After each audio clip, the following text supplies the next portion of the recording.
culture pastor. I guess this is the part where we start talking, Cody. It is. Yeah. It's weird doing a podcast for the first time. Yeah. You ever see Star Trek 6, The Undiscovered Country?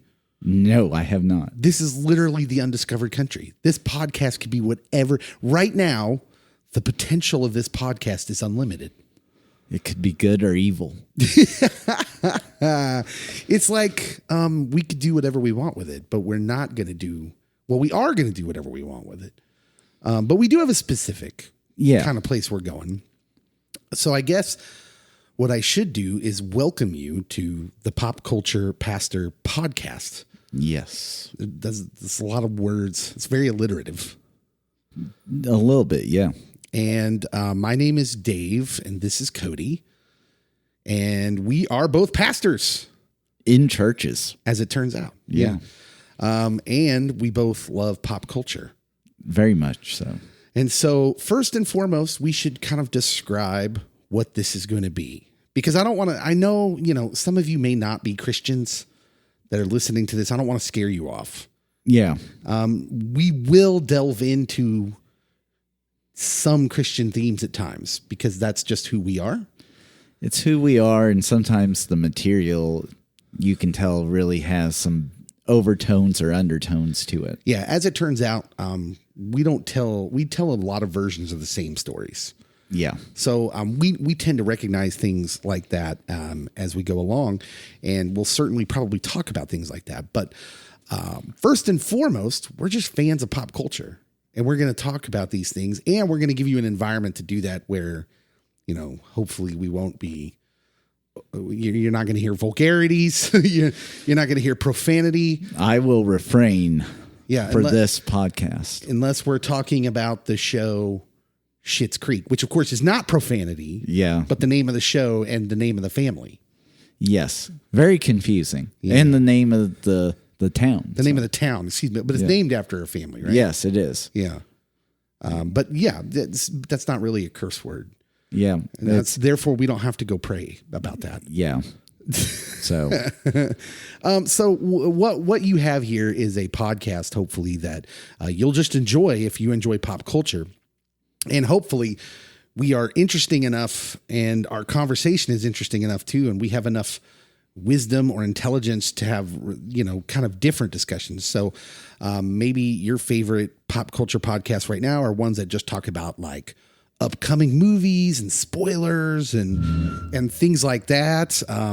But that was really loud. That was. But maybe we'll be a little bit different and have some different kind of outlooks.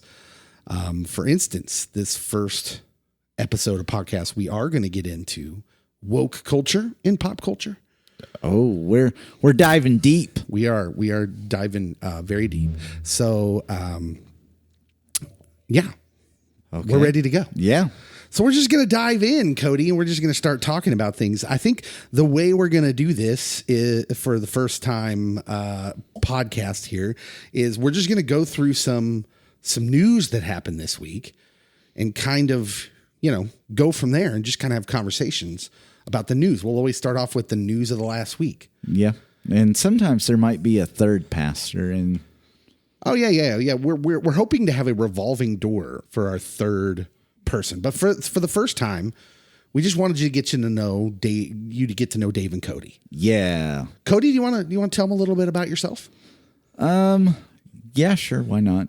I am a pastor that has been a pastor for maybe 12 years, and I also work at a mental health center as a children's case manager, and literally grew up in the 90s, like during a lot of like cool, fun things. Like Michael Jordan was huge.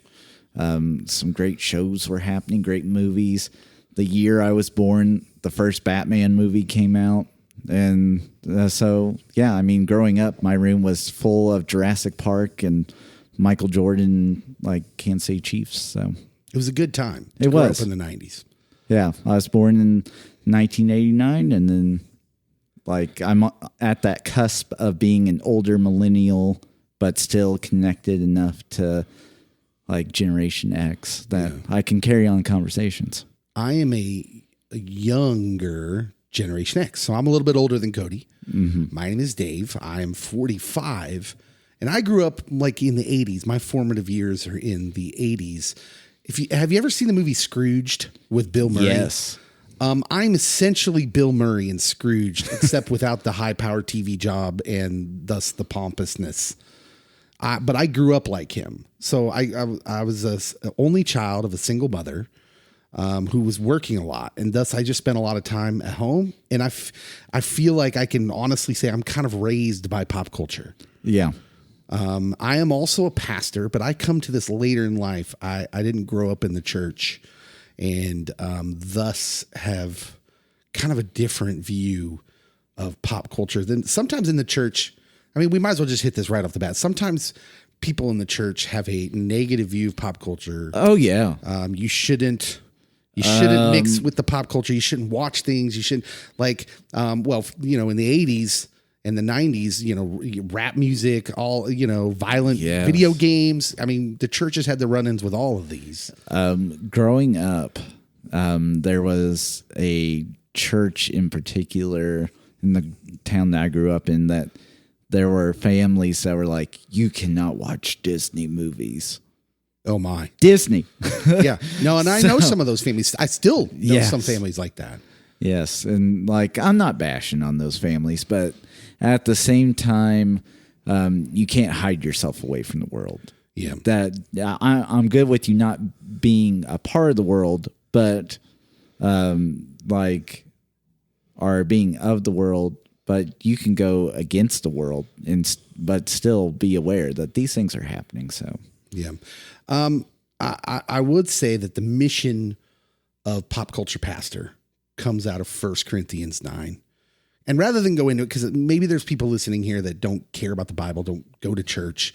And so I'll just kind of summarize it for you. I don't want to get into the scripture and all that. Yeah. But Paul, who's an apostle of the church, apostle of Christ, is basically explaining in this letter to one of the churches that, hey, technically speaking, I could ask you guys to fund the ministry, right? To fund he's basically a missionary as we know of him today. Yes. He's out and about trying to convert more people. And he's saying, technically I could ask you for money, but he spends a lot of his time as a tent maker out in the marketplace. Yeah. As one does. Yeah. And he says to them very kind of plainly, he's like, I do this for a reason, and I don't ask you for money to fund the ministry. Instead, I make my living as a tent maker in order to fund the ministry because I want to be everything to all people. And essentially what he's saying, and Cody can correct me if I'm wrong, because he's much more theologically sound. Essentially, he's saying, I want to be in the marketplace. I want to be out with the people. And so this is our marketplace. Yeah. Cody and I's marketplace is out in the pop culture, in the geek culture too. We're into comic book movies and comic books and sci-fi. And I literally just got a Doctor Who TARDIS coffee mug that when you pour hot beverages in it, the TARDIS like flashes over to the other side and it's like going through space. I say this in the most loving way possible, but you are a giant nerd. Thank you. You're welcome. So these are our people. And even though we're pastors, those are our people too. We want to be in this marketplace and we want to talk about nerdy things and pop culture things. And what better place to do it than on a podcast? So here we are. That's essentially the mission of Pop Culture Pastor in general. I'm working on a blog as well. Yes. But maybe someday a YouTube channel. But right now we're just starting off small. Don't despise the small beginnings, the Bible says. That's right. We could start with a YouTube channel. We could, but I don't know anything about that. We need to add someone to our group here that knows more about that than me. Bono. Bono. I don't know if Bono knows how to start a YouTube channel either, but we'll call him if we need someone to write us an awesome theme song. Exactly. Dude, could we get big enough where Bono would write us a theme song for Pop Culture Pastor? I'm not ruling it out, so. Honestly, does Pop Culture Pastor sound like it could have been the title of a U2 album circa 1998? Into like the early 2000s when they did that song for the Angelina Jolie movie, Tomb Raider. Yeah. Yeah. I think they could have. U2 presents the Pop Culture Pastor Tour. 1998. Yeah. That would be sweet. Anyways, we need to talk about the latest news, right? So here's the format we're kind of following. We're just going to talk about some of the things that were just making news that came across our eyes this week. Yes. And earlier this week, what I saw was a trailer for a movie called Home Alone. What was the full name of it? Home Sweet Home Alone. Home Sweet Home Alone, which just too wordy already. Yeah, right off the bat. No, that's too much. This is a movie going straight to Disney Plus. Did I read that right? I believe so. It might be one of those Disney Plus exclusives. Yeah, I never know if that's like intentional. It used to be we're having to look at movies a whole different way. Yes. Because it used to be if something was going straight to streaming or back in the day straight to video, that was not a good movie. So within the Home Alone franchise, like 1 and 2 definitely go to movie theaters. I think 3 does as well. But there's a 4th one that most people have not heard of or seen. And it was straight to DVD or straight to VHS. And it had French Stewart in it. And so, like... That's a deep pull. Like, I don't know if this is a good thing. Like, oh, Disney's promoting this as a way to bolster subscriptions. Or is this... hey, we're not so enthusiastic about this and don't want it to tank at the box office. Was 3 the first one without Macaulay Culkin? Yes. Okay, I believe I've seen parts of that one. I had no idea there was a 4. Yeah. Does it have the same kid as in 3? No. Oh, wow. So they went like... Another kid. They went new Karate Kid. Yes. You remember when Karate Kid came out with the one movie and it was like the redheaded girl? It wasn't even like Ralph Macchio wasn't in it. No, Mr. Miyagi. Well, maybe Mr. Miyagi was in that one. Was it Hilary Swank? Because she's in one of the Karate Kid movies. Okay. Maybe I'm thinking of the last one with Ralph Macchio and the redheaded girl was his girlfriend and I thought she was cute. Maybe you're right. The new Karate Kid was the one with Hilary Swank. And Miyagi may have been in that one. I feel... Anyways, this one has all kinds of shade of new Karate Kid all over it, right? Yeah. We're a little nervous about this. I was already anti it before we watched the trailer. Okay. I probably to be honest. I probably would have, my feelings, if I would have described my feelings before I saw the trailer, I probably would have said, yeah, I'm a little negative on it too. Then we watched the trailer. Yes. And have your feelings changed at all? I was just happy that Ellie Kemper got another job. So that was like the only thing that changed for me. I was like, oh, she's in this. Ellie Kemper shook off the KKK queen Twitter run she had. Yes. Which was completely unfair. Very much so. But it's Twitter. And she had some bad press there for a couple weeks. Twitter unearthed something from her past. And the way we do now is we make it look as bad as possibly can be. Yes. But basically she was like the queen of some club for rich white socialites in St. Louis. Yes. They don't have to be white, but that's, most rich people are. Prominently. And, so, Twitter did what Twitter does and jumped all over that. It was like named after someone who also was like a Klans member like several generations ago. But it was basically, how dare you, Ellie Kemper, for not choosing your parents better. Yes. And being mixed up. Like, she was a kid. What do you want her to do? Who do you think you are? We're all just, I am. Yes. We're just all growing up with, the people we grow up with. And that's that. But yeah, anyways, Ellie Kemper is a villain. Yeah. And did not see that coming. She and some dude I did not recognize are wet familiar. Bandits. Yeah. Nay, sticky bandits. Second movie, yeah. Yeah, whatever. They're the incarnation of the bad guys in this movie. And I will say, I'm hesitant at first. I'm a little hesitant to be like, I don't know if Ellie Kemper works as a villain for me, although the trailer seems to paint them as pretty inept and also maybe not villainous. Yeah. Like maybe they're desperate or something. I don't know. They seem to not be good at or experienced with robbing places. Yes.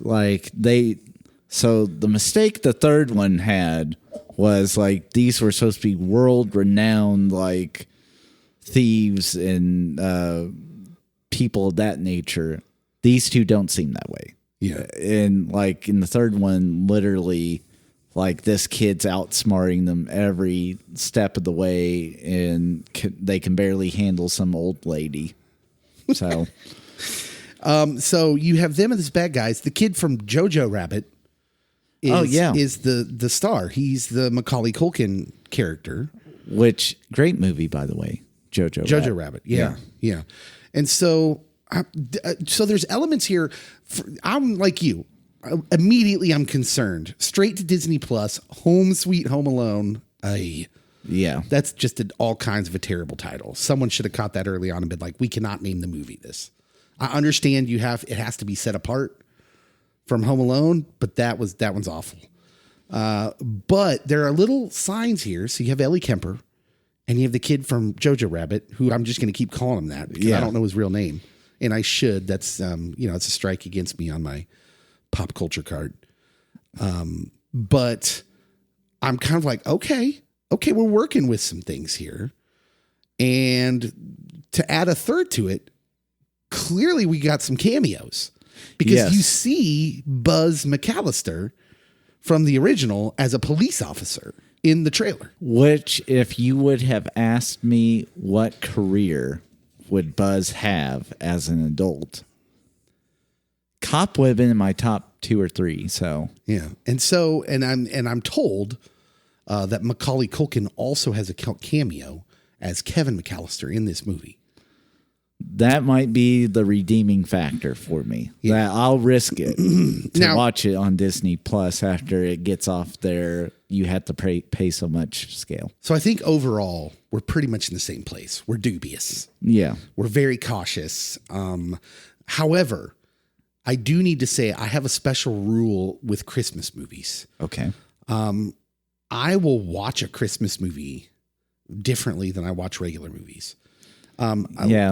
Specifically, I'm not looking for good cinema in a Christmas movie. Yeah, there's going to be like this cheese factor that will be there, and then there's going to be a heavy sentimental factor at some point in most Christmas movies. Yeah, my cheese meter is broken during Christmas movies, and I'm willing to accept a much larger amount of cheese in a Christmas movie. I just am. And like I could watch Fred Claus. No problem. No problem. And sit through the whole thing. Whereas, some other movie of dubious quality that wasn't a Christmas movie, I'd be like, this is trash and I'm leaving. But Fred Claus, sign me up. 4 Christmases. I find that charming and hilarious, even though it's probably not a great movie. Yeah. Christmas Vacation is one of my favorites, of course. And Elf. But Elf is... we can probably really call Elf the greatest Christmas movie of all time by now, can't we? Ooh. We shouldn't talk about this now. This is for a later podcast. Yeah. We got December coming up because I have differing opinions. Oh, okay. Yeah. Although Elf's up on my list, high up. I'll admit that. So. It's a really good movie. Yeah. It's a really good movie, but we should save that for a later podcast. Moving along in the week, we came into this. There's always a lot of Marvel news to speak of. I think we'll save that for another podcast. There's a lot of rumors out there about movies coming up, especially the Spider-Man movie coming out in December. But everyone's kind of waiting for a second trailer, and then I think a lot of questions will be answered. The assumption is that all these other Spider-Man are in this movie. I'm hoping. But we have no actual proof of that. It's just rumor. Hearsay. Yeah. Gossip. But I think it's like the worst kept secret in Hollywood right now. Unless it was a brilliant ploy by Marvel to leak out a ton of former Spider-Man's names and then not use them at all. But if they are not in this movie, people are going to be so mad. What happened? Well, hold on. What if Spider-Man No Way Home, we were wrong about it from the beginning, and it's not a multiverse story and not all these other Spider-Man aren't in it? I know that would be hard to go back on now since we've already seen Alfred Molina as Dr. Octopus. I was going to say, we've already seen Doc Ock. Yeah, you're right. It's ridiculous. We can't even go there. Yeah. Clearly, they're going to be in that movie. Anyways, there's a lot of Marvel rumor out there, but there's nothing really to talk about yet. Get that out of here. And the Hawkeye trailer came out here a little bit ago, but it's still a long ways off, so we'll wait on that too. But what did happen this weekend, as we're recording this, is DC Fandom happened. Sort of like their own little convention. I wish I was there. Do you really? I do. So I have a soft spot in my heart for DC. Yeah, we differ a little bit here. Cody does like the DC and was actually liked Zack Snyder's cut of the Justice League, which I watched and thought was, I mean, to say it was better than the one they showed in the theater doesn't say a whole lot. It was better as far as a boring movie being made better if you were, like high on mushrooms. Like, it was so nuts. It's so all over the place. Like, I think it would make a brilliant series, and you could display it as a super lengthy movie that has chapters in it like he did, but in reality, it's like just this extended mini series. Yeah, I've never thought of it that way, but it would have worked much better as like a HBO series. And there's so many different areas he could have focused on for like a prequel and like just random side stories, because like the gods of old, those people on the battlefield at the during the flashbacks, I was like, who are these people? I need more knowledge. Oh man. And then there's like that 15-minute epilogue. Yeah. That is just like a fever dream.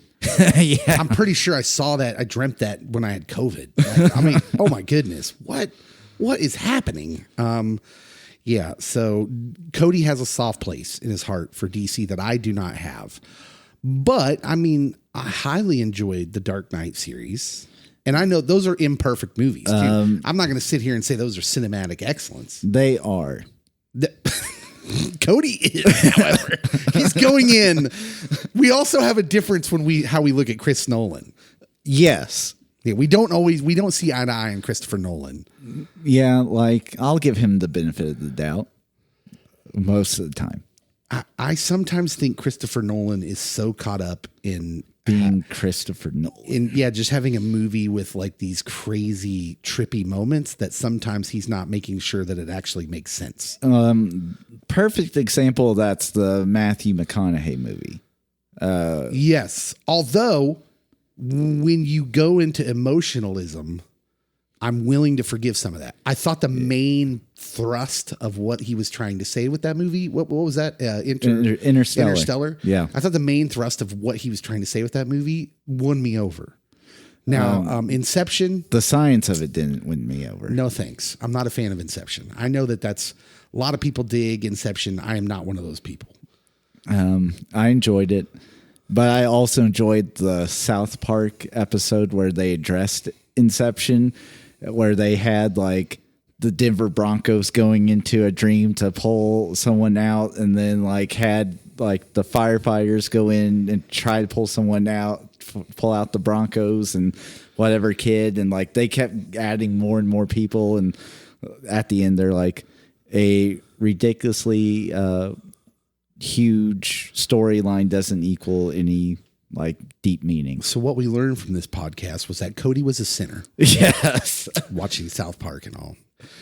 No, South Park, although I haven't watched it in years. I watched it when I was younger. It's been out for so long. Like literally that came out when I was 20 or before. And I definitely watched it when I was younger, but haven't watched it in years. Inception and South Park were still happening in my college years. And Wow, that's a long-running thing. Yeah. So anyways, we're just kind of giving you some background into some differences we may already have in the DC area, Christopher Nolan area. Like Cody and I are not a perfect matched pop culture duo, and that's good for you. Yeah. It's good for you. So let's talk about the Batman trailer. That was the big one. Oh, yeah. And the Batman came. You want me to go first? Sure. Here's my problem. While I can watch this trailer and say, like, look, I'm watching this movie. There's no doubt. I'm going to see this movie. You better. But here's my problem. I'm looking at this trailer, and when the trailer's done, I'm like, there's nothing different about this. He's the Christopher Nolan tortured, extreme version of Batman. Like, I think in a lot of ways, there's this theory out there that the Dark Knight series kind of ruined a lot of stories in cinema, including James Bond, who we'll talk about later. But remember, James Bond used to be like this kind of, he was suave. He's always suave and cool. Oh, yeah. But it was kind of jokey. And now, and then make way for, the current James Bond, where it's overly serious, super high stakes, very dramatic. And a lot of people think that kind of the Dark Knight series was the turning point for this, where everything just got overly serious. And DC went into this big time. So like post Dark Knight trilogy, DC has a huge Batman problem. Yeah. And the only movie they've done right, in my opinion, that's like I hold up against any Marvel movie, Shazam. Yes. Because it's completely different. It's completely different. Because the Dark Knight series comes out, and then comes Man of Steel. Let's talk about Man of Steel for a minute. Yeah. I love Superman as a character. Love him as a character. But making him like broody, moody, like whatever, like I never thought I would see the day where Clark Kent is walking through the Alaskan, an Alaskan town or wherever he's at in that movie to Pearl Jam, like 90s grunge Pearl Jam, like not even new ukulele Eddie Vedder, right? Like we're talking like old 90s grunge Pearl Jam, depressed Pearl Jam. Yes. And like with these muted colors, black and white muted, and I'm just like, this is not Superman. This is like, we all know Clark Kent when he's younger goes through the feels. But oh my goodness, that whole movie. And then to end that movie, like first movie, you're introducing your new Superman character and you make him kill someone at the end of your first movie? Yeah. Like you should have worked way up to that later. Like, oh yeah.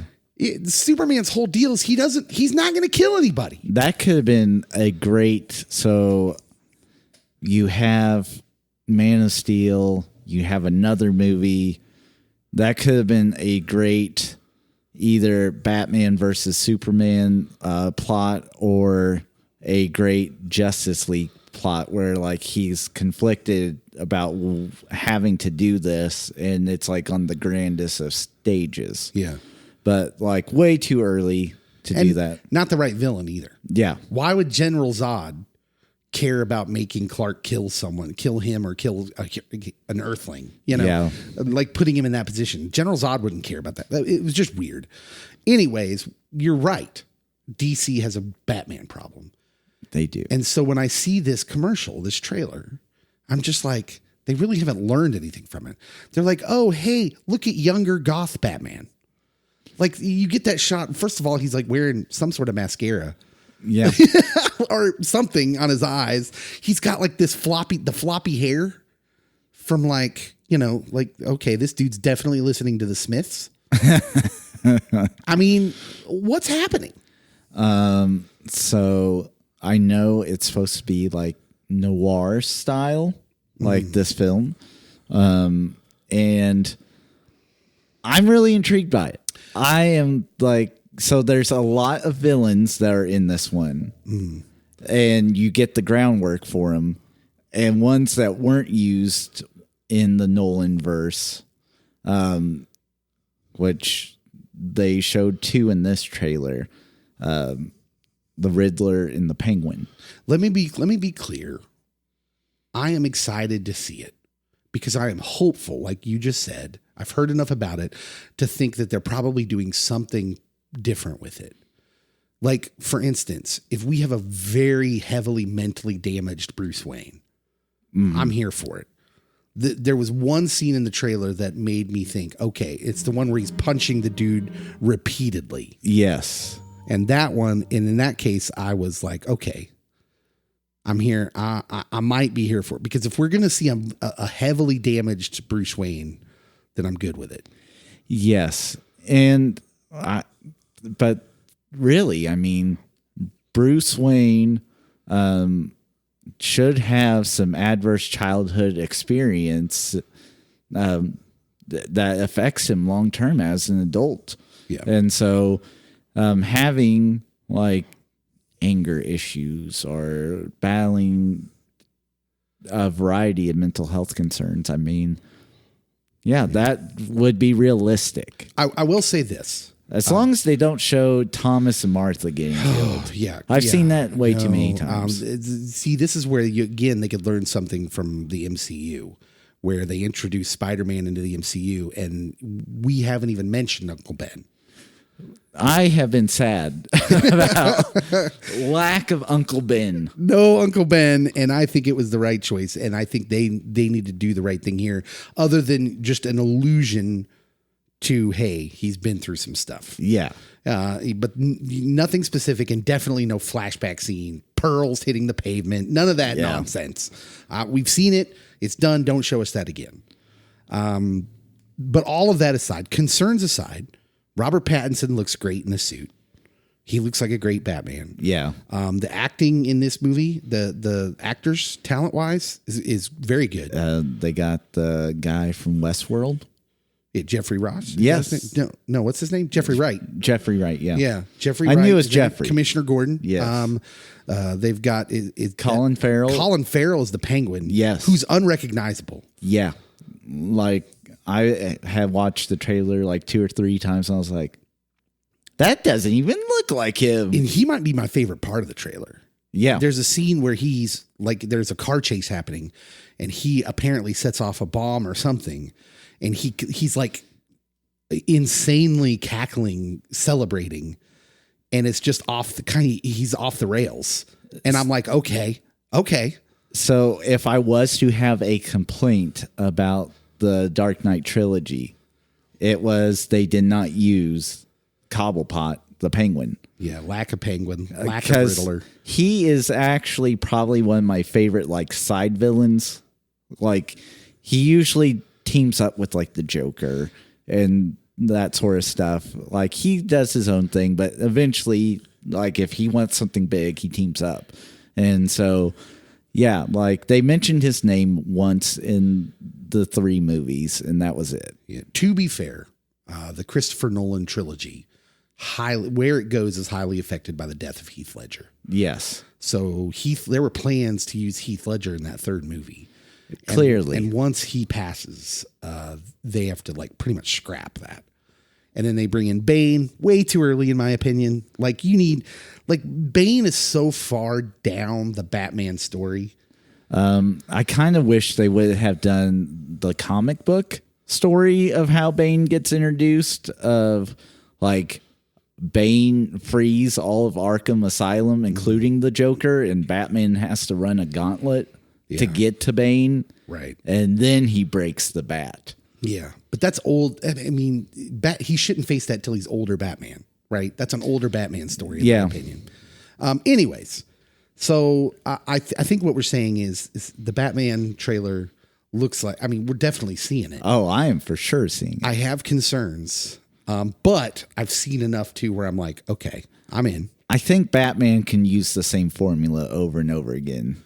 DC should not use that formula for anyone else. You may be right. I think the reason I'm judging it is because DC has we acknowledge that they have a Batman problem with their other movies. But maybe they're snapping out of that, and we can say that because we also saw a trailer for The Flash, or sort of trailer. Yeah. So Ezra Miller introduced it wearing what he's wearing. I'm not really sure what's going on with Ezra Miller. Listen, Ezra, we'd love to talk to you. Yes. If you need some nice people to counsel you. I mean, he's showing off like the chest hair. Yeah. Like, that was very 1980s. He like, so like when they said he was going to be in The Stand, I was intrigued, but then like they did not utilize that character whatsoever. No, let's not talk about The Stand. Yeah. This is highly disappointing. Okay, so the Flash trailer looks good. Clearly a Flashpoint story. Yes. Flashpoint, listen, if you're not a nerd and you're listening to this podcast, what are you doing? But welcome. Yes. Flashpoint is a story essentially where the Flash travels back in time to stop his mom from being murdered. This happens in like the comic books frequently and in the TV series. Yeah. Basically, it's one of those moments where everyone gets mad at the Flash because he changes the future, the past, everything. He changes the timeline. He messes things up because he wants to save his mom. I mean, it comes from a good place, but maybe that's why we got the Snyderverse. Yes, huge story though in DC Comics is Flashpoint, and clearly that's what they're playing off of.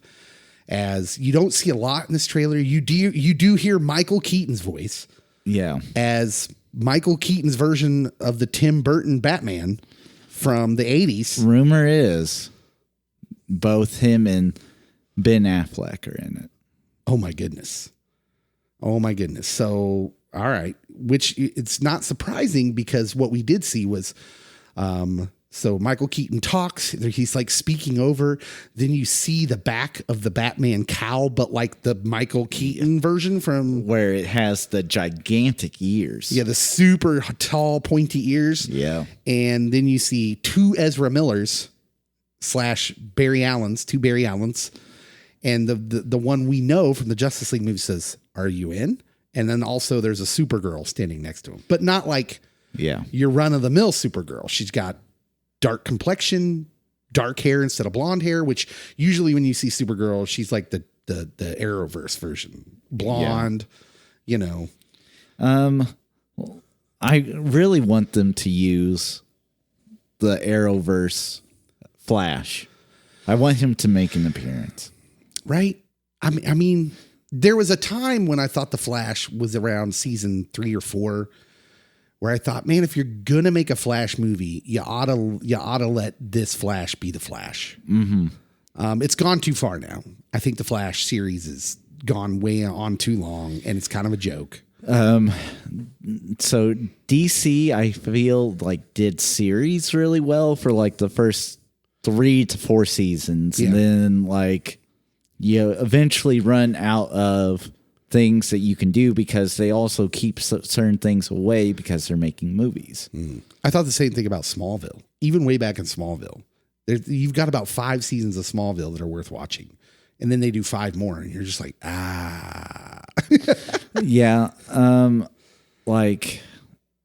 this, I can't tell by this Flash trailer.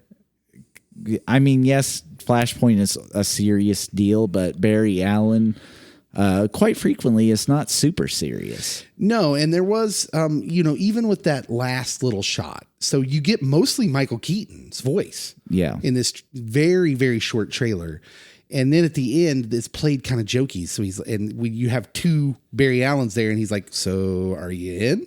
And it's played for kind of like goofiness. And that makes me feel like, okay, this could be good. Because, like, if I do have a complaint about the Snyderverse versus Joss Whedon's cut, or the Snyder cut versus Joss Whedon's cut, it's that the Flash's character has, like, a lot less humor. Mm-hmm. And I like the Flash having humor. Yeah. People talk about a Shazam that has Superman in it, Henry Cavill's Superman, and I think, like, I wouldn't mind seeing it, but you're missing the bigger boat, which would be a Shazam Flash movie, which would be awesome and hilarious. I would like to have them like race. Yeah. Of course, like Superman and Flash did. Okay. Last trailer they released, and it was again another kind of just a tease, a look, was the Black Adam. Very small teaser. Barely get to see like the side of the face. Yeah, starring Dwayne "The Rock" Johnson, my twin. And Black Adam, related to Shazam, like he's kind of related to those characters. Yes, he's a Captain Marvel before Captain Marvel in the continuity, right? In the historical comic books predecessor. Yeah. So I mean, he's very powerful. He's something of an anti-hero. If I'm Yes. right. So this is where I get lost in some of the DC characters because I haven't read any DC comics after the year like 2005. Mm-hmm. So yeah, I get kind of lost here, but I'm to understand he's some sort of anti-hero, Venom like in a way, same sort of character. The Crow. The Crow. Is Crow an anti-hero? I would classify him as one, but yeah, Punisher, lots of anti-heroes. Batman himself. Batman is sort of an anti-hero, especially nowadays. Especially compared to the golden boy of Superman. Yeah. And I'm here for it. Like, first of all, The Rock. I mean, who'd have thought 20 years ago that we'd be in a place where we'd be like, The Rock is one of those people where I'd almost see any movie he's in. Especially considering like 20 years ago, The Scorpion King had just come out. Yeah. And it's like, he's highly entertaining. Yeah. I'm just here for it. I'm here. I'll watch it. He has like transformed, like for me, he transformed the Fast and Furious franchise. Mm-hmm. Like I wanted to see his spin-off movie. So maybe he could transform DC. Yeah. Let's hope so. For my sake. I think overall it was a good look for DC this weekend with the trailers they put out there because it seems balanced. Flash should be a little bit more lighthearted. Black Adam's just something completely different, balanced with your kind of same old, but maybe slightly different noirish Batman. Yes. Let's switch gears. Okay. Let's talk about this week's box office. Halloween Kills debuted with $50.3 million at the domestic box office this weekend. Are you surprised by that? No. You're not surprised by that? No. I'm shocked. Okay. Halloween, the last one that came out like 2 years ago was huge. And people actually loved it. It was probably the best Halloween since the first Halloween. My wife's a huge Halloween fan. That's the only reason why I even know half of this stuff. Yeah, I'm going to lean on you heavily here because of your wife and her horror movie fandom. So I have to watch all these movies, whether I want to or not. But like, so the last one was really good. And so people love watching scary movies during this time of year. And this one people have been looking forward to for the past 2 years. Are we going full circle? Are we coming back to this brand of horror movie? Let's look at the journey. Okay. This is like Halloween, Nightmare on Elm Street in the 80s, Friday the 13th. That is horror, through the 80s. And it's like the one killer who's almost, supernatural, monstrous. Michael Myers is. Yeah. I mean, they're almost like impervious to being hurt. But that's the horror genre in that. And then Scream comes out. Yes. In the mid 90s and changes everything. So Scream comes out, makes fun of horror tropes. Yes. And kind of shifts the genre into this different direction where, we're going to put young teen stars on the screen. And then, but this is where horror kind of plays itself out because they will just they'll find something that's successful and then they'll just drum it to death. Oh yeah. Scream. I Know What You Did Last Summer. Like both of those had huge sequel or multiple sequels. The best part about Scream was the movie Scream and how, counter it was. The worst part about Scream was Scream 2 and Scream 3. And it ends up becoming exactly what it made fun of. The only reason I like Scream 2 is because Timothy Olyphant's in it. Really? Yes, he's the bad guy. Man, that must have been early Tim Olyphant. It was. I can't even remember that. I vaguely remember that. He was the teen breakout heartthrob from that movie. So okay, so flash forward when that genre starts playing itself out, then you have like the kind of Eastern Asian psychological horror, Japan's like kind of influence, The Ring, The Grudge, like these kind of Eastern influences on horror. And I was kind of into that. Yeah. I think The Ring is a masterful horror movie. Yes. Some of those movies have like a lot better storytelling than what we are typically used to. And like throughout this time, there is also the Saw franchise that just keeps going and no one knows how. Yeah. It's just there. Not such a big fan of that. Although the last one with Chris Rock, surprisingly decent. Yeah, didn't watch it. Sorry, I was out on Saw a long time ago. Well, as one should, but So the psychological Japanese flavored horror kind of plays itself out. And then we get into this most recent, which I would describe as paranormal / Christianese kind of. Yes. So, or like, should I call it Catholic, Catholically oriented? So it like starts with like the whole ghost possession sort of stuff, but then it like relies heavily and gets played out heavily through Catholicism. And which I mean is cycling back to The Exorcist. Yeah.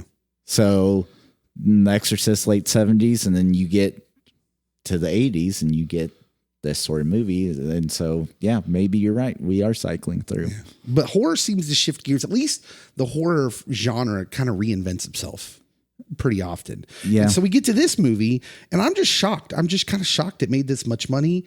I didn't see the most recent one though. And you say it was good. In fact, and I remember hearing it was good.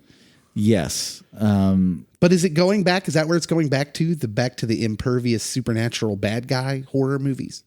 He, like at the end of the most recent one. So if you're calling this one, are we about to get spoilery? I'm going to spoil the first one. All right. And it will spoil a little bit of the second one. Like I'm pretty sure it ends with him like in a house that's on fire and like he might have even been shot. So wow.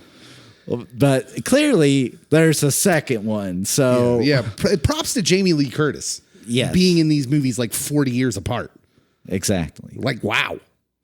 Wow. Okay. That's like, anyways, it was the big moneymaker beating Bond this week and it wasn't close. Like it crushed Bond. So I completely forgot Bond came out. Really? Not even going live. Yeah. Well, it's a discussion for another day. It's problematic for me. A lot of Bond. We hit on it earlier. Yes. We're going to talk about Bond. Actually, let's shift gears.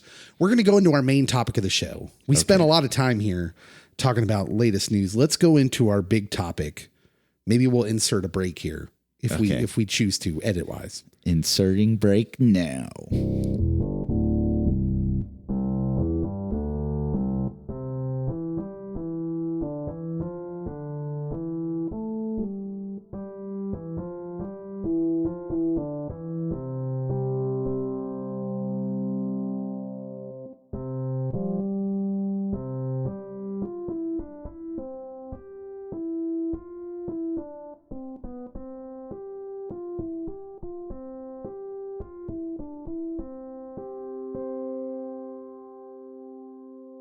Welcome back to the Pop Culture Pastor podcast. We're going to go into our main topic. So we're going to have a main topic of every show. And this week, for our first episode, I wanted to talk about woke culture in pop culture. Now, first of all, we probably need to define wokeness. Yeah. Like when I say woke culture, what does that make you think? What are you thinking about? Because I don't even know if we're on the same page here.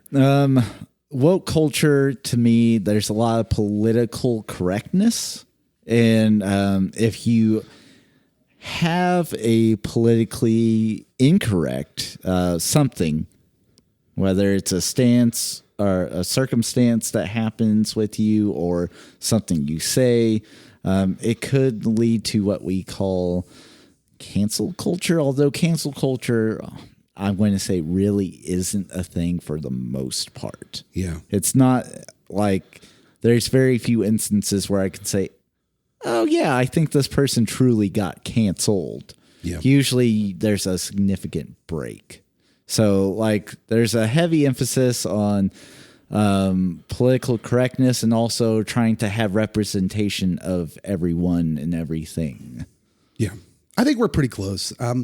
I would add to it, woke culture to me has negative connotations when it's used. Yes. And I would say, I think woke culture is when we move past the line of the good things that we want. which are representation. So let's just stop right here. I know the name of the podcast is Pop Culture Pastor. You hear the word pastor, you know we're Christians, so you assume maybe if you're not a Christian as well that you think we may be very Republican, very conservative Republican politically. One thing I never want to do with this show is be political. Yeah. Because I don't really like being political anytime, to be honest. Yeah. I'm just not really, I'm not really into that. And so when I say that we are for representation, I want you to know that, like, hey, we're all for representation of what in movies of what populates the real world. Yes. And so I'm all for that. But when it crosses this line into what I would call trying to capitalize off that. So yes. I think what a lot of movies and Hollywood does in general is instead of giving you representation, they're just pandering to you. So if we're going superhero movies, like Marvel does a good job of like having the representation and doing it in subtle ways that you're like, oh, it's here. Okay, I see it. You're not pounding me over the head with it. DC does not do a good job of it. Like, it is like almost obnoxious how they tried to do it. And then they market like certain characters, especially on like the HBO DC shows, that, oh, this person is this label and watch out world. And it's like, literally, we can just have this character be whatever label, but like it doesn't have to be the utmost like necessity of the character to be known, like for them to be known before like we actually start the show. So let's take the current James Bond. Okay. Who is Jimmy. What's his name? Daniel Craig. Daniel Craig. Phenomenal actor. He's ending his run with this one. Yeah. And there's a lot of talk out there to make Idris Elba, who's a wonderful actor. I love Idris Elba. In fact, I love him so much that I am willing to lead the charge if don't make him James Bond. Ooh. I think it's a serious discredit to the actor Idris Elba. Let me explain. Okay. I am all for repurposing a character for a different nationality, even a different gender, when it makes sense with the character to do it. Yes. So if I may, I had a discussion recently about how the MCU should introduce Wolverine. Okay. And among other X-Men, you know, now that they got the rights back from whoever, Fox. Yeah. They're going to be introducing the X-Men at some point. And I thought, wouldn't it be amazing if Wolverine was a Native American? If Logan was a Native American? It fits his character perfectly. You're not changing anything about his character because he's already a guy who's kind of beset upon. Mm-hmm. And for most of his life, he gets experimented on, for goodness sakes. That's how he becomes basically who he is. You know, with the adamantium skeleton and the claws being metal. Like, otherwise, it was just his bones. That was his mutant ability. But his character as a Native American just makes sense to me. Like, I'm here for that. And wasn't he originally from like the Canadian wilderness? Yeah. And so there are tribes in Canada, and that would actually work quite well. Yeah. So like when I say I'm okay with the repurposing the character. But now if we shift back to James Bond, who is sort of a Cold War imperialistic relic, right? Yeah. I mean, to make that character a black man is not only does it not work, I find it kind of insulting. Like, he's literally this patriarchal imperialistic relic. Yeah. He's not a particularly nice dude or great. He's a womanizer. Like, in fact, and they kind of make fun of that in the old movies. You know, he's kind of a joke. Even though he's suave and he's debonair and he saves the day, they kind of make fun of the fact that he's sort of a stuck-up idiot, too. Yeah. Not someone you want to take home to meet mom and dad. And so I'm kind of like, listen, the character is such that it doesn't really make sense to put Idris Elba in this as this character and let him be this character. Instead, what they should have done was brought Idris Elba in to be in this movie with Daniel Craig as some different character who could take over the series. Yes. You know what I'm saying? Let him flesh out his own character. Literally, the British intelligence secret service, there's more people than just Jimmy Bond out there. Yeah. Saving the day. So introduce him as 008 or whatever. And they talked about making it a black woman too. Like, so you've got a minority and then he's a her in there. And it's almost like, look, this isn't representation. This is pandering. Yes. This is pandering. They're just trying to, at the end of the day, these people are all trying to make money. Yeah. Okay. And so that part of it is sort of bothersome to me. And I just don't feel like it makes any sense to the character whatsoever. You can make a character like a new character and that be their thing. Like within comic book movies or comic book characters, there's literally tons of characters with unique backstories, histories, orientations, and promote them and quit invest or trying to remarket something that's already established. Yeah. And which with James Bond, it's an already established thing that a white imperialistic chauvinistic man, that's what James Bond is. Yeah. You don't want the characteristics associated with that character put onto your new person. And so, again, I would just create a whole new character, a different spy from the same agency, doing similar things. Because can Idris Elba be a bad mamma jamma and save the world? You betcha. Oh my gosh. Do I want to see an Idris Elba movie where he's MI6 working for the British Secret Service? Yes. Yes. Absolutely. But let him be his own character. Don't put these, Cold War shackles on him. Yes. I don't want to see that. And I feel like it's insulting to him. And it's also in the same way DC recently, there were rumors they wanted to do this with Superman. Yes. To make Clark Kent into instead of a white man, they were going to make it a black man and put him with completely different parents. But you're completely changing the Superman character. And in that way, it was a little different, but you're still giving an African-American actor this part to say, hey, we don't want to write a new character for you. Just take this character. It's already popular and make it your own. But that's an insult. That is pandering. Give them their own superhero.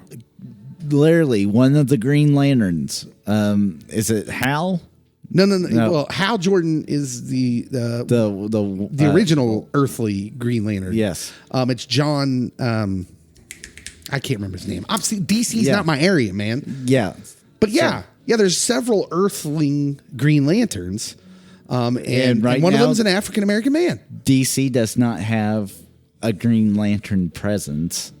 Oh, in the movies, yeah, right. Well, thanks a lot. Yeah, I mean, I think Deadpool proved that. How did you mess that up, DC? Ryan Reynolds and Free Guy. I mean, Ryan Reynolds is amazing. Yeah, and you just clearly messed that up. They should have a Green Lantern presence. They don't. I love how they make fun of that. I do too. So anyways, James Bond, Superman, bad ideas.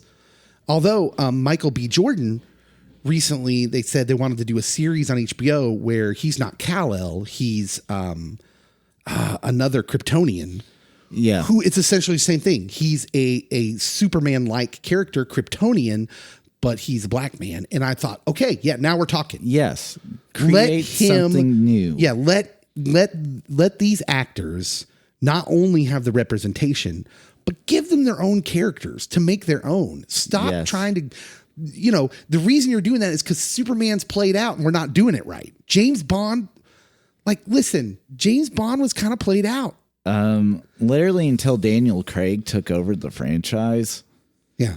It was rough. And the reason he's played out is because it doesn't fit the times. Yeah. He's a Cold War relic. It does need reinventing, and maybe it is, we will have an MI6 agent that is not James Bond and is dealing with modern problems. So don't duct tape James Bond to Idris Elba. I don't want to see that. I want to see Idris Elba in an awesome, British spy movie.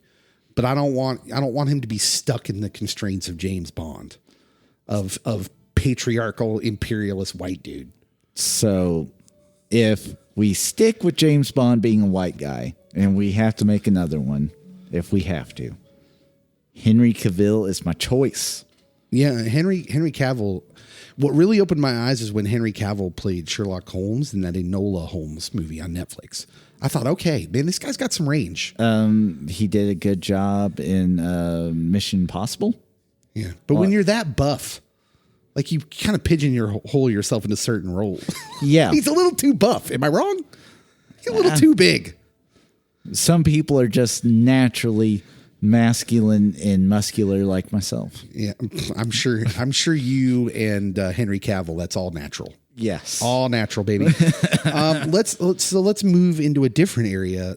When the new Star Wars sequels came out, and I know, listen, we're not going to get into any of the controversy with the liking and disliking of those movies, what our general opinion is. But I want to talk about, because there was a general uproar about the Mary Sue, that which is putting a female heroine in place of the male hero. Yes. Just to do it, right? Now, I don't know about you, but that one, I didn't really get that. Because for me, especially the first movie, The Force Awakens, I was fine with Rey. I thought it was fine character development, and it was believable to me. Yes. And now as the series goes on, I think that they tried to play off of so much nostalgia that they kind of go that route. Well, now some people would say they don't make her weak enough because they're afraid to make a woman hero with any weaknesses. That's when you get back into the Mary Sue argument again. Yeah. So Rey appears to be overpowered. She's OP by the end of these sequels. And a lot of people say it's because of the whole Mary Sue thing, where they've got a female in the lead and the hero, and they don't want her to have any weaknesses because she's female, right? Yeah. And then because they're afraid of not looking woke. You know what I'm saying? Mm-hmm. Whereas, when has it ever been the hero? When have heroes ever not been flawed? Even Superman has his flaws. Yeah, Superman's heavily flawed. I mean, they made a whole story about the flaws of Superman. It's called, the series Smallville. Injustice, Gods Among Us. Yeah. Yeah, it's a whole Elseworld story based on here's what would happen if Superman went nuts because he's flawed. Yeah. So yeah, the Star Wars sequels were there was a lot bad about them. But I think one of them is I don't think it started off as a Mary Sue problem. Yeah. But I think they got there because they were unwilling to make Rey have real weaknesses. Yes. When you would think they would start to introduce weaknesses, all of a sudden we shift and she has this new ability as well. And now she's super force sensitive and can harness both the dark side and the light. So it's interesting. They have this problem with her, but no one really gets it. But everybody, seems like tons of people had a problem with Luke being old hermit rundown Luke. Yes. In The Last Jedi, where to me that was completely believable. All his flaws that are present in the originals, I could totally see this dude existing in this way now. Oh yeah. The dude pouts nonstop throughout the movies, the first three. And so, yes, no. Pouty Luke is super believable. And several people hated the way that one ended. I loved it because that then says, oh, he actually did go and mentally trained and harnessed the ultimate Jedi abilities. We need We need to copyright Pouty Luke. Yes. For sure. Pouty Luke. Long live Pouty Luke. All right, let's lead this very carefully into the last little bit of our woke culture discussion. This past week, the big headlines were that the new Superman into DC Comics, who is Jonathan Kent, who the son of Clark Kent and Lois Lane, who is Superman, is also bisexual. Yeah. He came out this week, apparently. That was the big headlines. Yeah. Again, my feelings on this are it's a little pandering. I feel like it's pandering because I mean, I loved comic books when I was little and still love comic books, but very, very, very, very, very rarely was their sexuality important to the story in any sort of way. Like usually it's, Spider-Man has to save Mary Jane. Yeah. Yeah, Spider-Man is about the only one who's really, it's like a recurring theme of his love interest, right? I don't know if it's because of the Dean Cain Superman show in the 90s that we get like such a heavy influence on Superman's relationship. Yeah. Yeah, I'm not a fan. Like, you know, I was like it's there in the comics, but it's not like such at the forefront. It took so long for Lois Lane and Clark Kent to become a thing. Yes, and then once we got there, it was just like, oh, let's fast forward now. Yes, you know, to the point where like the Injustice Gods Among Us story we were just talking about basically is a story about how the Joker tricks Superman into killing his Lois Lane, and that's why he goes crazy. So like all of a sudden there were storytelling elements you can have of Clark Kent and Lois Lane being in a deep committed relationship where all of a sudden Superman, who is indestructible, can be made weak through the people he loves because they're weak. They're imminently attackable. And so like, I can see why it's a story writing thing, but then now they have kids and one of them is bisexual in what I see again. It's a little different because it is a different character. It was being reported as Superman is bisexual now, which isn't entirely accurate. It is a different character. So I'm okay with that. Like if they would have just decided randomly that a character's been around for 70 years was all of a sudden a different sexual orientation than what we've been led to believe. Yeah. Then I'd have a problem with it. Then I'd think, oh, you're definitely pandering. But this, like, I'm okay with the character doing it. I'm wondering what it has to do with the story. Yeah. And maybe a couple of years down the road after several issues, they have developed a character or a couple of characters that are vital for him in his orientation to be prevalent in the comic book. Yeah. That's the thing with comic books. Like they do deal with like daily life occurrences for a lot of the characters, but like it also escapes from daily life. And usually there's something that needs saved and it's like very time consuming, and like the things that bother us are part of our lives. It's just kind of like background noise that sometimes is distracting to the superhero. Yeah. Yeah. My only thing is like, if you're going to make these stories, and this is where we get into the wokeness rather than telling a real story. Yeah. For instance, on every like TV drama, there is probably one LGBT character at least. Yes. And more often than not, they're in like a committed, married, often with kids kind of relationship. And I'm like, it's the same thing as the Mary Sue. We don't want to show any flaws in them because it's a political item, right? Yeah. It's a political agenda instead of just saying like, hey, tell me a real story. Because I know LGBT people and they're struggling with the same things every young person is struggling with relationships. Yeah. So tell me real stories. Don't make this part of your woke agenda and tell me they're living in some dream world, because first of all, you're confusing people in the real world, young people. And that's where I get a little upset with the whole woke thing, is young people who are impressionable, who are going out into that real world are seeing something that's not real. Yeah. they're not experiencing that. And then the question becomes, what's wrong with me? Right. Because I'm not like what I see. Yeah. So that's my only thing. Like I am all for my entertainment looking like the world I live in. Yes. I love people.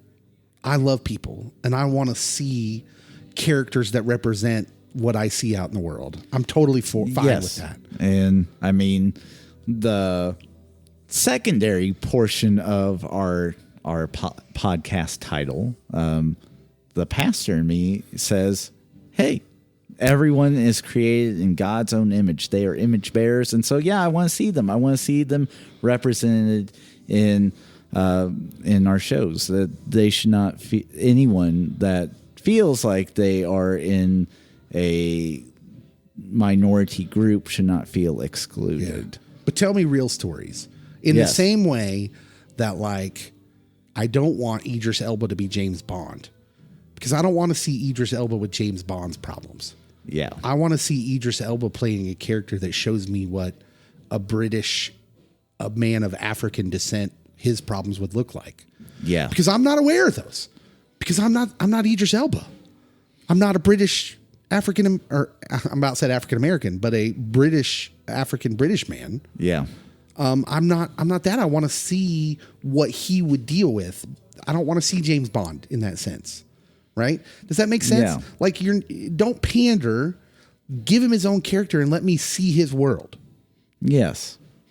And yeah, I think that you hit the nail on the head there, that we need to have characters that have real world problems, where a lot of what we see in sitcoms and movies tends to be like you said, you don't want them to have flaws, but then it also almost seems like it's a token character. Yes, exactly. I don't want a token. Yes. Right. And here's my problem with the woke kind of philosophy in general, as it invades pop culture. I want real stories. Because how am I going to get to know your problems? Like if the goal here of the woke platform is to say, hey, we're real humans and we have real problems, then show me. I want to empathize. I want to know what your life was like. Why? Because I want to know you. I want to know you. As pastors, we believe that Jesus said the most important thing was to love God and to love people. And I can't love you if I can't empathize and know who you are. And so stop showing me this weird, pandering, fake, woke version of things on the big screen, but show me real characters, real stories. If you're gonna make a superhero bisexual, then show me what he really deals with, not your pandering version of it. Mm-hmm. Does that make sense? Yeah, I like that, and especially with this, we're probably you're canceled with this first episode. Canceled the Superman esque character, because there's a different dilemma that he will also face. He's not fully Kryptonian, and he's not fully human. Yes. So it's perfect tension right there. Yeah, he has tension, and he's going to have those human temptations, desires, and problems that Superman doesn't even experience, doesn't even have the ability to grasp. So, yes, this could be something that definitely plays a significant role for this character. I just need to have more issues, episodes of it. So, all right, it's good first episode. Yeah. I mean, we tackled a tough subject. We did on the first episode, but this is why we love pop culture, because it lends itself to real conversations too. They won't always be like this. Yeah. And I think if you guys stick around for episode 2, we're going to review Midnight Mass. Yes. The Netflix series, and also talk about Ted Lasso, specifically season 2. Yeah. I got to finish watching all season 2. So. Oh yeah, you do. So we want no spoilers. No spoilers for Cody this week. Hey. I know Ted's in it. Yeah, we are really happy to be here, and we're really happy to do this thing that we're calling Pop Culture Pastor. And we sincerely hope you enjoyed this first podcast, and that you will be with us next time. Hopefully, weekly, we're going to put one of these out. Yep. All right, we'll see you. Have a great week, and enjoy whatever pop culture you're taking in. Yes. Bye then.